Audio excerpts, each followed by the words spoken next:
was like, whoa, I love that. And so, but that was a little seed planted. I mean, you can't hide from yourself in a breathwork session. Yeah. So the truth becomes evident. Yeah.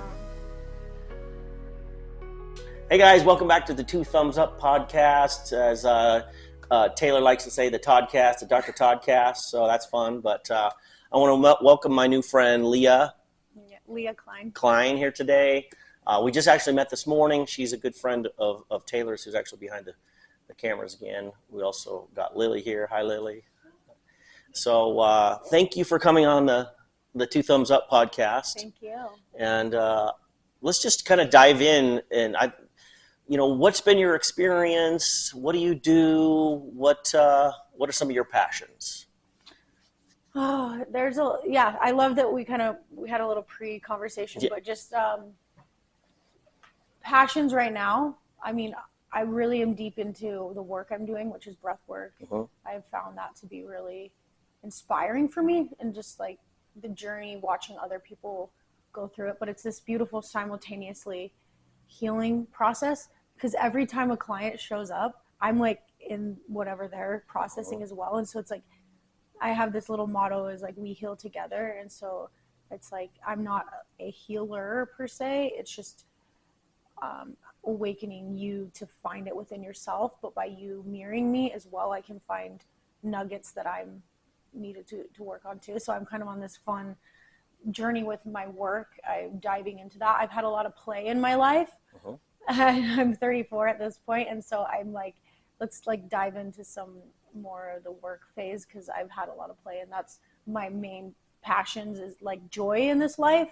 I think that I've got to experience a lot of that. So like snowboarding, actions, things. I've traveled a lot, like just curating freedom in my life and connections has been major for me. So you mentioned something just a moment ago that I love. Yeah. Well, I love everything you said, but I love what you said. What has been your experience where when someone shows up as quote unquote the healer? Oh, yikes. I mean, yeah. So I would love to know. I would love to hear your experience with that. I guess in a sense, I would even consider you more so like a healer, because you're actually using modalities that you can actually track and witness, and it's like healing some ailment, right? I just consider like a healer in a sense is someone aiding space for someone to discover that within themselves, because we are all self-governed, and I think that we all have the access to find that within the self. But it's like a book or something. Like, you wouldn't know the information until you opened the book and you read it and digested it from your own perspective. Yeah, because whose book is it? Yeah, exactly. It's your book. Yeah, and so I've experienced people. There's the reason I asked that question, because you said something that is so true. To inspire others to take on their own well-being. Yeah. To inspire others to take a look within themselves, to open their own book up. A facilitator, to me, a facilitation is the true act of a healer. It's not, and so that when you said that, I'm like, yeah, she gets it, because there's all kinds of modalities. There's all kinds. But as one comes into a space that's open, that may have some information to share, but allows the space to open, like the unfolding of the pages of a book in someone's life, that's why I always love to talk about the heart of the story. Yeah. It's not the mechanics of the story. It's not how I got it. It's what have you learned? What's been your experience? And so when healers show up, they actually don't recognize that they're a healer. You get the difference? They're a facilitator. Yeah. They may guide, because I've run into, especially in medicine, love. Yeah. You talk about a lot of egos. Oh, for sure. Every doctor knows more than the other doctor. And have you experienced that also in the spaces you've been in? Oh, I love this topic Yeah, actually I know. I love, because you said the first thing. because I am like, and Taylor knows, like I am everyone's biggest fan and cheerleader. Like I love people winning, Mhm. and I have these rose-colored glasses in the world, and it's not that I'm delusional or that I'm unaware, but I love to just view like everyone who's doing their craft or their facilitation as like, yeah, fucking go get it. Like, Mhm. and it could be totally different from anything I'm doing, but I just like, if as long as they're just, everyone is here to live and do what they're curated to do, and if it doesn't align with what you deem as like cool, or maybe you think that they're like too out there, but it's like it's gonna hit for the people it's gonna hit for, Yes. and it's like that's okay. Like, do you, and it's going. You will never attract the people you're not supposed to attract. So it's like that person out there promoting whatever they're doing is gonna hit. If it hits one person and changes their life, good, you know. And if it's changing that person's life who's doing the act, like if they're waking up and they are happy, like Yeah, energy. why should we be upset? Yeah. But the only downside is if you said with ego, or like pulling crabs in the bucket, Yeah, pulling people down, like that's unfortunate, you pulling know. people back into the crab Yeah, because bucket. that's not Yeah. what it's here for. So Yeah. I kind of, I actually float above. I don't want to say above, but I kind of float where that isn't in my radar, you know. So as a, what I would refer to as the observer effect. Yeah, because Like, I mean, for example, I had a work Instagram, mhm, Heal with Leah, mhm. and um, unfortunately, you know, some people in the space may not be like that cheerleader, but some form it got like reported and videos and stuff. So it's on pause right now. We're getting it back Yeah. because I'm just a See, two thumbs believer. up. Did you get that? We're Yeah, two getting it thumbs up. back, Yeah. but yeah, some people don't like seeing other people shine because it casts a shadow on where they are at. So So that's why you mentioned something in our little talk here. NDAs are interesting.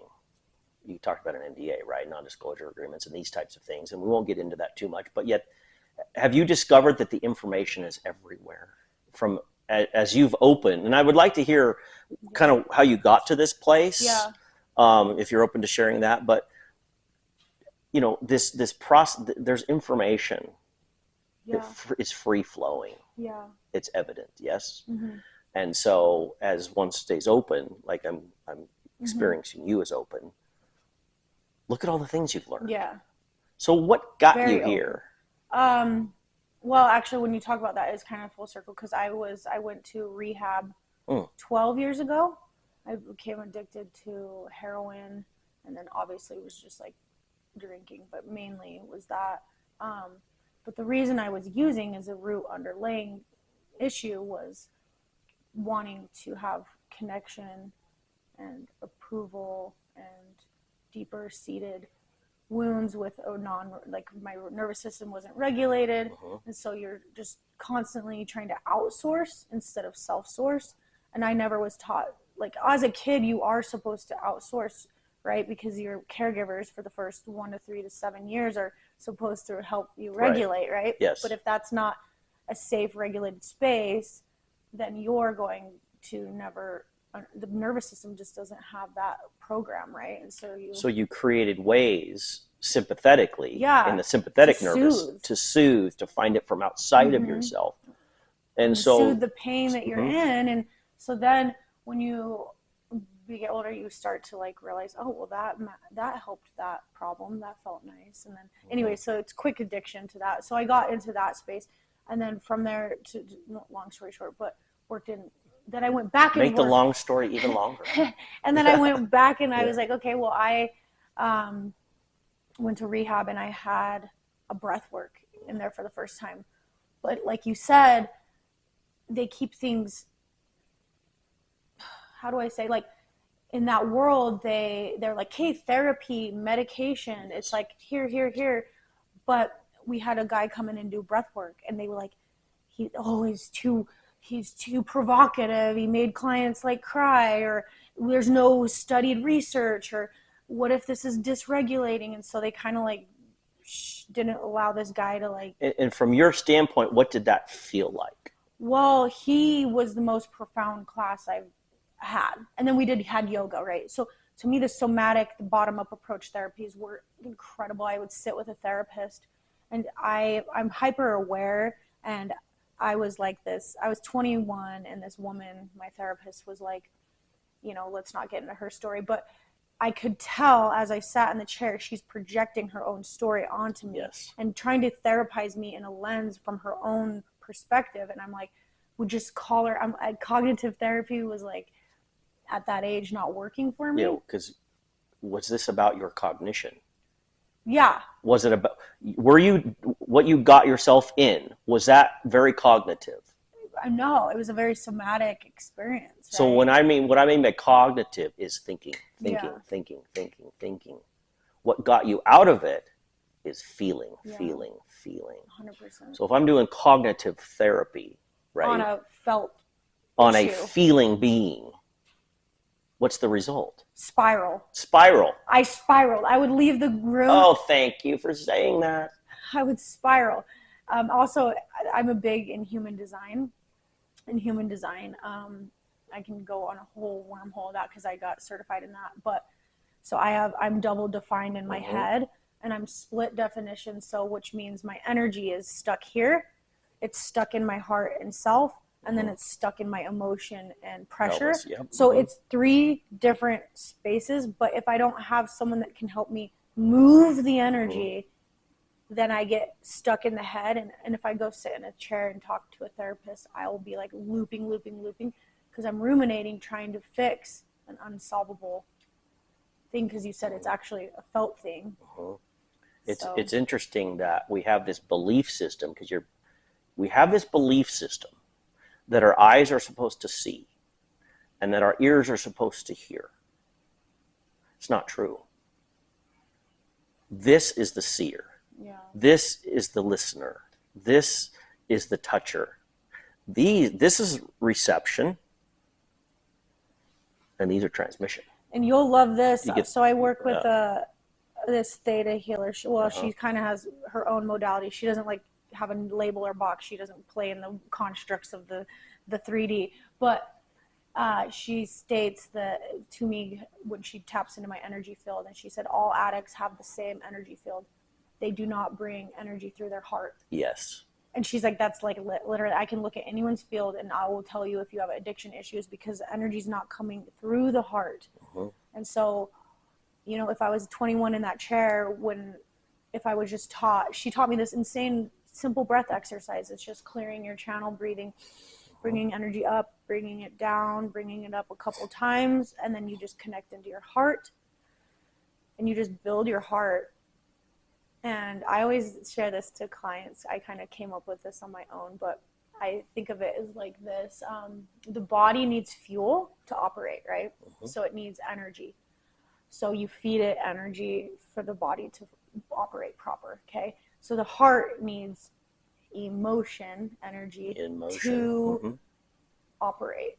And you need to feed it all the range of emotion. So from this spectrum to this spectrum, and it needs to eat it just like the body needs to eat all the nutrition from this spectrum to this spectrum. Even if you don't like that nutrients or whatever, you still need it to function. So the heart still needs to digest the anger, sad, all of it to operate. And so I always say, like, we feed the heart, so we go into the body or the mind, wherever that stickiness is or density, stuck energies, and you don't even have to have the precise label of it, but it's there. Let's say you're in the head too much, or you're feeling something here, you bring it into the heart.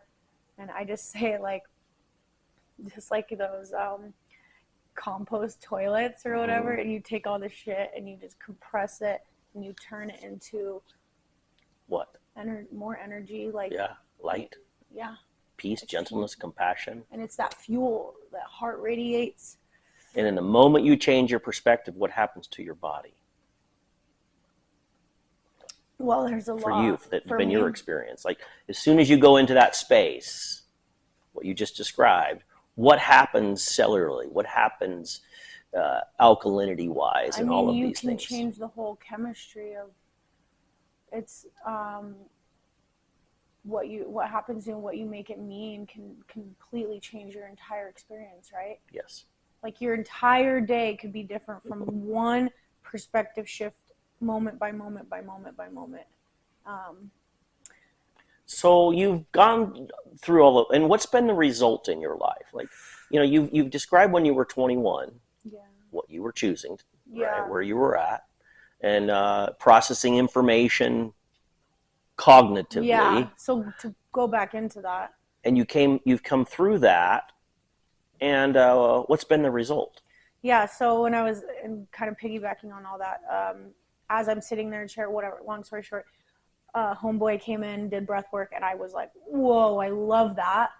And so, but that was a little seed planted. And nobody gave me, that's what I'm saying with the NDA, like rehabs, they don't let you have access to any of the people that work there.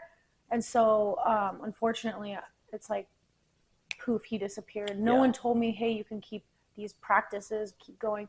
But the yoga I really enjoyed, so I found a studio and continued that. And so the evolution of it all was lost girl for so long, but lost, but in a way that was discovering. Oh, so what you're saying is, I was on a research were studies. you ever lost? Maybe I like Michael Singer's definition of you choose a destination and you have like the sails set to that. And if you don't have your sails set to that specific spot, you will just kind of, oh, shiny object over here. Oh, shiny, and Do you you see why they have that? you'll get it's so I love it. Yeah. Symbolic. Yes. You just like if you don't have a specific target, you just you were just drawn. Oh, over here. What's over here? Oh, what's over here? And not to say that's bad or good. There's no, but it helps when you start to like laser in on Like self-discovery. yeah, like it's like, why am I feeling so lost? this? Yeah. And so I started harnessing on like my destination point was just like to feel good and to feel happy, to feel like I'm on track of purpose for something. And the purpose just makes sense on that day, right? Yeah. Like, did you feel like today was, and that was kind of at first for the chunk of life until I locked on to Self-discovery, some, all these other yeah. experiences. Just and so, to me, what you're describing is you've learned and continue to learn how to process information coming into your space through who you are. Yeah, and it's still in that. I'm still in that. Well, aren't we all? Yes. I mean, it's the greatest experience So ever. you think you're like good? Like I was Yeah. like on a roll. And when that happens, what's the universe say? I got Like conk. yeah, I got it fly swattered. I was like Yes. this like last year. I was like things are great. Obviously, there's tears to like things, right? So as I'm like yeah, everything, and then you just get a wake up call of actually these things that you're doing are actually not in your new alignment of who you want to be now. So there's like a death of the old self, the death of what you known, and that's so painful because that ego is like, no, this is what because you were so right about it, or this is what was comfortable. Yeah. Like, and so I had a big ego death, and it's kind of been like I'm kind of. So what do you know now about your ego? There's that book that's like Ego's Enemy. I don't back Does that resonate with you? No, because you need your So ego. what do you know about your ego? It's rigid. It's What do you love about it? that it's rigid. I love that it gets me to where I want to go. So you're saying it's pretty driven, but then it can kind of lose sight of the pure, like it can go shiny objects sometimes. Are you saying, I almost hear you saying, it's been your greatest teacher? Yeah. Right? To me, that's the truth of my ego. It's been my greatest teacher because I loathed it. I wanted to destroy it. But as I started, I've similar things, yes. Yeah. I realized it was my greatest teacher. Yeah. And so I have taken, what I have done with mine is it rests right on my shoulder. Yeah, you want to befriend it. It's this beautiful, I can see it every day. And to me, it's violet, and Mm. sometimes it's green. But when I discovered it and got it out of me, it was blackness. Mm. So I did what you described and took that and made it my best friend. Yeah. And now it's like these beautiful rainbow colors and these pinks and these mauves and these greens. And it is something and so when you describe that, I'm like, you were speaking of the ego. Yeah. And I know the book, the enemy is the ego, or whatever that book is, or death of the ego. Yeah. I'm like, wait a minute. You don't want to kill it. No, it's my greatest teacher. Yes. Yeah. It's like, and I that's. also find it funny when people are like, "Oh, I have no ego." It's like you can't be a human and not have ego. Like you'd literally have to. Welcome to ego. Like you have to get like what a phlebotomy or Yeah. lobotomy. Yeah. Like I don't know what would kill your ego. So when people say that, what do they know? What do you know they still have? Ego.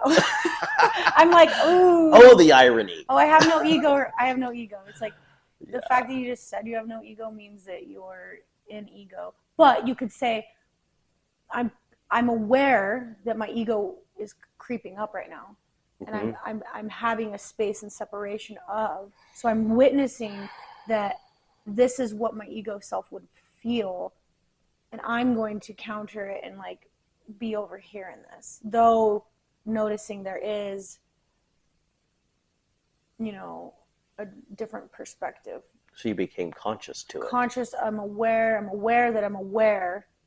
that could be there. And so that's okay. Mm-hmm. Like maybe you do have ego. Like maybe someone offends you and you're like, that's okay, because the ego wants to let you know, like, hey, that does offend the soul, and like that's okay because it keeps you in your truth. Mm-hmm. And is that a constant? And because you're conscious to it now, and it pops up. I mean, does it sometimes pop up in traffic or in relationships or in work or in dealing literally with other types of practitioners? Like, wait a second here. What is there here for me to learn? Yeah. And it just even asking that question to myself, like, did it happen in traffic today? Potentially. I mean, or wherever it pops up, there it is. Hey, buddy. It's like, what am I going to do about it? Yeah. And so what I hear you saying is this beautiful discovery of your consciousness. Yeah, mine is like loud, like especially this last little stint I've had. It's like I shared, I had to understand, why do you want this type of, really questioning where you're going with like the career and all the stuff. So are you open to sharing some of that? Like, so just recently you've had some other things come into your experience called life that have done what? Just like ask me to reevaluate, why are you going in these specific direction? Is it because it satiates that root little wounded part that's like, I want to feel enough, or and that's like the ego part is like,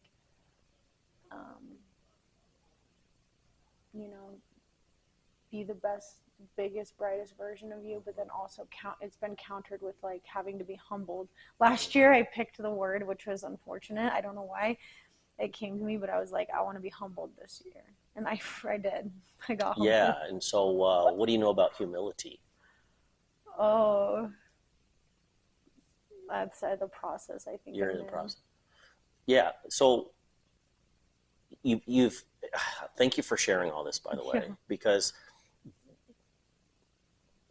I think this is part of humanity. Mm-hmm. Yes, and I can share like there's this process where for me it's like this another, because when something expands, it expands in all directions, not up, not down. It expands in all directions. So as I have experienced my expansion, humility is always, it's the water that feeds the seeds of me. Because if I resist the water, I don't grow. Yeah. But as lifes and things Yeah. come in, and that humility is like, oh, because you're conscious to your ego.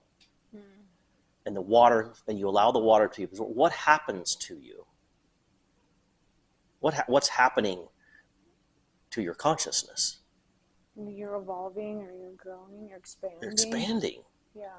So thank yourself that you chose this year. I get to be humbled. Yeah. Because that means you're, to me, if I can share it, I love that, because it tells me that you're open to greater expansion of who you are. And as that expansion happens, all of love expands. The type of love you bring to the space, the type of love Lily brings to the space. And so when someone is, to me, would love to experience humility. Yeah, who chooses that? Yeah, wise people. Wise people choose that. I was like, humble me. Yeah. Why? It's like, okay. I sensed that I was getting a little like, yeah. I got this. And yeah. Good on you. So I don't know, my higher self came through on that one. So this year I think is self-reliance, self-sourcing, self-sourcing rather than outsourcing to things outside of me to make me feel. And that's like, when you say that, everyone's like, yeah, like you could easily be like, oh, I don't rely on anything outside of me to feel good. It's like, really though? Do you self-source every day? Or do you need or crave or look to other people, places, things to give you a fulfillment within? Because it's like, why do you need the doctor in front of your name? Like, if you really like, you don't. It's like you could just have Todd here, but it's like you go. Yeah. It's just like those things. Is like, why do we have to have these things outside to tell us that you're enough? To me, it depends about. But then it's like, yeah, exactly. The come from. Yeah. It's like, because I've learned the hard way about doctor-ish. Yeah. Because it's true. There is a paradigm in this world that holds that doctors seem to know everything. But true physicians know nothing. They're open to all things. And so that's been, you talk about humility and ego. Welcome to allopathic medicine. However, our intention is, and we have it written everywhere, that we are wide open to learning. Because physicians learn. Physician heal thyself is at the heart of what we do. And so, yeah, I mean, there's a definite balance between outward focused, oh, I'm a doctor, or inward focused, physician heal thyself. So yes, do I have eyes that see? Yes. But do I have a heart that listens? Yes. And in between those two, I play. Yeah. And so that's that balance. It's the infinity symbol of balance for me that says, what am I creating? Yeah, I love that. The creator role and the victim role has been something big right now for me. Is like, and then because it's so easy to fall into the victim role, and I very much that was a pattern for me. Versus I'm choosing, and these are choices, free will, and I'm creating. So what do you know about being a creator? Creators have a different approach in life versus just the standard issue of like, why is this happening to me versus what can this work? How can this work for me? Okay, taking accountability in choices instead of being like, for example, let's say I was supposed to be here at 9:50. I was 9:57 or whatever. No one even knew. Whatever you could say, like, oh, well, it was like the traffic and da da da da da. Or you're the person that takes accountability and be like, look, I dilly-dallied and I walked out the door a little bit late. So accountability is what side of it? Accountability is in creation mode. Yeah. How important is accountability? Major. Now you can't get anywhere if you're not accountable. And then you're just like, life hits me and you're just reacting and rather than responding, you know. Yes, all of those things. And so you talked about victimhood. Oh my gosh, Which it part of feels so good to be a victim though. You're just oh, like, which part of you wow. feels so good? The part that just wants to be like that loud voice that Like life's not which fair. part of it, like where in you wants to be right? It's really body for me. It's like this like lower, your roots. That lower, because that's like your survival. It's like the fear center. Like if I don't have to take accountability for the choices and how my life is, then I can blame outside of me, and I don't have to take the accountability that like. And I like to say this is, if you look at your life and you look at where you're at, and if you say, oh, this is amazing, or if you look at where you're at and everything sucks, like you did that. You created it all. Choices every single day, free will, sovereignty got you there, and that is so hard to sit in sometimes. But what's the truth? What's the other side of the coin of all of that? To take that recognition. Yeah, to be accountable to what I created. Yeah. And get rid of that stuckness wherever it might be. Well, maybe it's in my right knee today. Whatever. Yeah. It's like, well, how did I create that? And the way we speak, and for, major with the brain, it's just learned pathway over and over and over and over again. And if you're used to being negative or looking at the world with a lens of what's wrong, why do I suck, pity, all the things. How has breathwork assisted you in moving those energies? Because you talk about the stuck energy of victimhood. Yes? So if you're open, share with us what breathwork has done to get that cerebral spinal fluid and alkalinity and all the beautiful things that happen. I will say the shift in perspective is major. So if I go back to the nugget, because I think will pin this story all together, is the rehab, the breath work, right? So I'm in therapy trying to cognitively talk by problems. All the therapists there are like, Leah, you have a mom issue. Like, you have a mother issue. And I was like, no, I don't. You guys are crazy. I love my mom, defend my mom. She's great, right? Because that's the protector. The child wants to protect. And it's me, it's not them. So I did a breath work, and for the first time, I got a new perspective, a new lens on the situation, right? Because it expands your awareness. And so I saw, oh my God, I really am mad at my mom. And I just let myself cry, and all these memories, random things kept popping up, and I just let it all out. And I don't know, I was like, whoa, I guess I am mad at my mom. But it took me to go intrinsically and to self-discover that and actually be aware on my own versus someone outside telling me that, right? Yeah. And so that's where that hit. And then, long story short, went and found it a couple years ago, and it's just a resistant, definitely. I did a year-long training, and we did breath work, an intense 2-hour journey every other week for about 9 months to a year. And I mean, you can't hide from yourself in a breathwork session. Yeah. So the truth becomes evident. Yeah. And where do you see yourself going from here?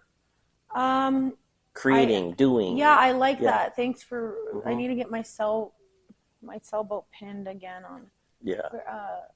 So I don't just float. But right now, like I shared, is self-reliance this year. I think really loudly came out. So when you say self-reliance, at the heart of that, what are you meaning for yourself? The outsourcing of, so I will either give my power away to somebody else, relationship, because you're an empath.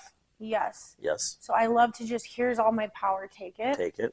Or I need power, so I receive from,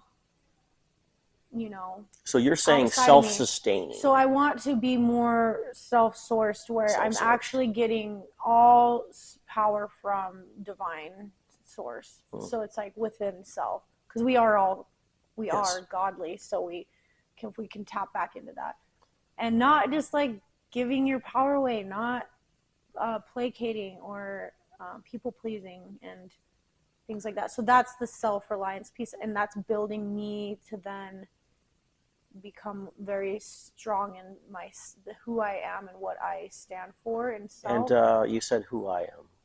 Who would Know you? thyself. Yeah. So who? If you were to just say, because I love this question, who are you? I like that because I think that we are always changing. But who would you say you are? Oh my gosh, this is so cute. I actually If you were to start a sentence and said, I am, what would you say about yourself? I love this because I was opening up a book I wrote when I was young, and there's a paper I wrote, and it's like all small. Should I read it? It's Please. It's like from a child, so it's kind of like From whom? it's from me as a child, and I feel like that's the most raw. I love it. Yes, it's kind of silly, but I read it and I was like, this is kind of like wild that I said this. It says, I am people, money, and earth. I like to be honesty, humor, and nice are important to me. I always like to try my best. I get mad when people are annoying, but I try not to be rude. I like friends and people. I hate when people fight. I have strong feelings when my life is threatened. This is me, I am. That's wild. I feel like children are we need to give them more credibility. And so you're going to give yourself more credibility. Yeah. But that was just cute. I think it's fun. It's perfect. Random. I saw it yesterday, and then you asked me who I am. But, so, it's fascinating to me in the English language because in Chinese, because I speak Chinese, in Chinese, we always speak in the first person. 我今天很高兴看到你. I am grateful to see you. In English, we talk about third person a lot.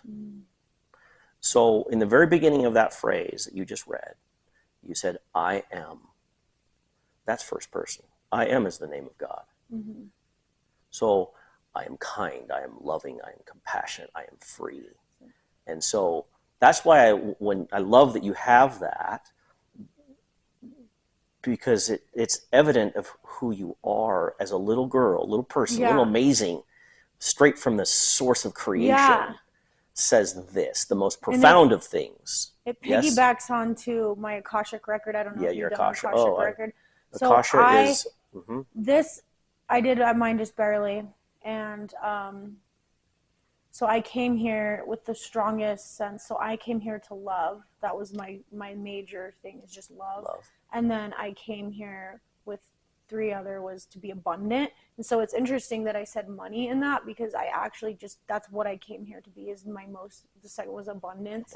And then speaking truth. And so I said, I don't like when people fight, is like an honesty. And then the next one was intuition, like psychic abilities. And I can predict things. As a kid, I would always foreshadow things. But I dimmed all that. I dimmed a lot of it. So that's like, let's shine it all. Yeah. So it's embrace. Yeah. Yes. Thank you for sharing that, because and as one begins to speak, I am kind, I am a creator, instead of we or they. Yeah, and that is in the self-sourcing. Do you see the English language, what the English language does? Because even when you're describing something, you're saying you. Yeah. Instead of saying, I went through this, I experienced this, I learned this, I am this. It changes the energy of the phraseology, and it actually changes the message. You mentioned a minute ago something called neuroplasticity and speaking. So as my experience has been, as one speaks the truth, what happens to neuroplasticity? We gain all these free ways of information, new rerouting. We break into Akasha. Yeah. Because Akasha is this beautiful, open library of information. Yeah. And you have your own notes to it, and your own language to it, and the flow of you. And that's why I love that. That's why I asked you the question, who are you? Yeah. And then all of a sudden, you remember this beautiful little thing that you wrote when you were how old? I mean, I 5, 6? Yeah, super young. There are no accidents. Yeah, and I found it yesterday, which is so cool. Oh, can I give you one of these for that? And also, then you have the sailboats, talk about sailboats. And then I have a spirit guide. his name's Ashay, and the Mm-hmm. building I pulled into over there is Ashay, and I was like, "Ooh, doo, doo, doo." Yeah. I love it, like the little breadcrumbs reminding you, Oh, reminding who? me, Yeah, see what the English language does? reminding myself. There, yeah. Isn't it? I, Do you I, guys get what I'm saying about I that? think the English language was definitely devised. I didn't even. This is some conspiracy, but I'm also open. I'm open. I'm just Yeah. like open to everything. But I do feel like it tried to like limit us. Yeah, because if you look at Sanskrit, or you look at Chinese, or you look at the ancient languages, or Hebrew, or some Sumeric, even Mesopotamian language, they speak about the divinity of yourself, of myself, and it actually it's a different frequency. Like when I hear you say I or me, oh my, yes. Mm-hmm. But as someone says you or they, actually an attempt to describe themselves, there's a different tone, frequency, and vibration. That's interesting because Yeah. right now too, there's like a big trend just with language speak, like kind of in pop culture, but girls are kind of saying like, are we, like they say we as in I, Mhm. and I was picking that up, and I was with some spiritual people, whatever, and they kept being like we. I'm like, it was like, because you're like, you say something like, are we happy about this, or Mhm. do we like this, like for your nails Yeah. or whatever, like are we loving that? And it's Does it keep interesting. it? Does that unite us in a way? It kind of does, or does it, as a general rule, would that separate us? But I kept saying, I was like, are we loving this right now, Yeah. or whatever, and they're like, Yeah. are you speaking for us? And I was, Yeah. oh, I didn't know you could speak for us. Yeah. It's attempt to steal someone's voice. You talk about Right. voice. The intention is to steal someone's free will with language. It's interesting though how that like came to be in Yeah. pop culture, and then that's how like the youth is speaking. So empower. I would say I love this. My intention is to empower people to speak as I am. It changes everything. It's accountable. It's accountable language. Well, Jintian Hungao Shinkandaoni. I am so grateful to see you today. It's not, we're so grateful to see you today. It's, I am grateful to see you today. It's like you're creating. Because that means it's the great connection between hearts is the I am. Yeah. And so I love that you're seeing that. And that's why I asked you the question, who are you? Because you said, I am abundant. You said money, but abundant. I don't, when people fight, it's like, it hurts my soul. Yeah. And so thank you for all of that. Like, I love these conversations. They're super fun. I love that you're doing breath work. And if there's any segues, you're welcome to do sessions here if you want. We got all these offices and stuff. Be cool. You guys can, you and Taylor can set that up. I'd be involved. We invite people or patients or staff or whatever. If you need places to do things, we're wide open. Yeah. Our offices are all about physician heal thyself, and we just walk with people. Mm-hmm. We walk beside them. Earlier in the conversation, we talked a little bit about the sympathetic nervous system and the parasympathetic nervous system. Well, we know the sympathetic one, right? Stuck energies, right? The parasympathetic is that free-flowing energy. Yeah. And it's interesting to me that the word para, P-A-R-A, means to walk beside. It walks beside the sympathetic. It doesn't tell it what to do. It allows the sympathetic stuck energy to do its thing. Yeah. And then when the choice is made to do it different, it says, okay, I won't lead, I won't push, I won't pull, but I'll walk parasympathetically beside you for you to breathe, to see, to be open, to heal, to allow the cellular response of the human body. And so so that's our intention. And so if there's any way we could, with what you do, we can walk beside you parasympathetically. Yeah. We're wide open to that. So I love that. Yeah, I do sound healing as well. And sound baths. When you were talking about speech and stuff, we're always spell casting, And mm-hmm. So I'm going to take that nugget into my day, the abracadabra, and just be more mindful of my speaking. I think that's a nugget I needed to hear today too. But you're so like, it's you. But here's the beautiful news to me: is you actually already know this. You talk about Akasha. You already know this. Of course. And it's like, oh yeah, I can speak accountably about my creation. Yeah, I walk through the darknesses of my soul. I call it amnesia. I think we have amnesia every, unless that's why it's important to do these types of things, continue these conversations, watch these things, because I have amnesia and I'll forget. Oh yeah, I'm like a sound practitioner. I'm a breathwork coach. Oh yeah, I forgot to breathe today, or I forgot the way I speak actually is broadcasting exactly what I want into the universe. But every thought I think, and you're like, boop. Yeah. It's like every morning you have to remind yourself. 100%. I have to every morning. I get to remind myself. I get to remind myself. I choose to remind myself, because that's accountable. And I love people. I love all people, but I love people that are open to walking with others through what I call the valley of the shadow of death. And it's just a shadow. You talk about amnesia. Well, a shadow implies something is blocking the light, and you just assist them in turning so they see their own light. Yeah. And then the shadow does what? It disappears. And all there is light. So thank you for that. Yeah. I love that. And it's been a pleasure to get to know you. Thanks for coming on the Two Thumbs Up podcast. We're going to cheers, because that's what we do. Concussion Pros. Well, I appreciate it. Yeah, we love you. Thank you. Cheers to the water. fam. And yeah, you open to coming back sometime? Of course, we can go deep I would dive. love to always hear what you're learning, what you're seeing, what your experience has been, if we can serve in any way, like I said. Yeah, and then I guess to plug myself, yeah, please. When my Instagram does come back, Heal with Leah, and the idea of Heal With is that I'm not healing you, we're doing it together. Parasympathetic. We're parasympathetically. However, in breathwork, we are activating the sympathetic state, so it is a little bit more intense. But I do one-on-one breathwork, group breathwork. I host once a month. Awesome. Up in Sugar House, and then a lot all over the valley. So I love it, and I would. We'll join in. Let us know. I teach fitness classes. Just a whole, just a range. Yeah, I love it. Thank you so much, and we'll put her stuff on the page when we put this up, and I'll throw this up on TikTok. Thank you. Stuff. We love you. Thank you. Appreciate it. Hey guys, thanks for tuning into the Two Thumbs Up podcast. We love you. We thank you.